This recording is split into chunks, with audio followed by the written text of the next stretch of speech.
பொன் ஆபரணங்கள் அணியலாமா? இதுதான் இன்றைக்கு தலைப்பு. நகை போடலாமா அப்படின்னு நிறைய பேர் கேள்வி கேட்குறாங்க. ஸோ இதுக்கு வந்துட்டு நம்ம வேதத்தின் அடிப்படையில் ஒரு சில காரியத்தை பார்த்துட்டு இந்த விஷயத்தை கடந்து போகலாம். முதலாவதாக 1 தீமோத்தேயு 2ஆம் அதிகாரத்தில் பவுல் அப்போஸ்தலன் தீமோத்தேயுக்கு ஒரு அட்வைஸ் கொடுக்குறாரு. என்னென்னா, ஸ்திரீகள் மயிரை பின்னுதலினாலாவது, பொன்னினாலாவது, முத்துக்களினாலாவது, விலையேற பெற்ற வஸ்திரங்களினாலாவது தங்களை அலங்கரியாமல் தகுதியான வஸ்திரத்தினாலும் நாணத்தினாலும் தெளிந்த புத்தியினாலும் தேவ பக்தி உள்ளவர்கள் என்று சொல்லிக் கொள்ளுகிற ஸ்திரீகளுக்கு ஏற்றபடியே நற்கிரியைகளினாலும் தங்களை அலங்கரிக்க வேண்டும் அப்படிங்கிறாரு.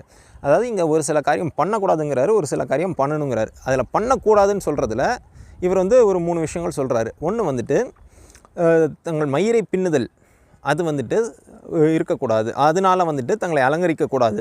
2வது பொன்னினாலாவது முத்துக்களினாலாவது அலங்கரிக்கக்கூடாது. 3வது விலையேற பெற்ற வஸ்திரங்களினால் அலங்கரிக்கக்கூடாது. அப்போ இன்றைக்கி பார்த்திங்கன்னா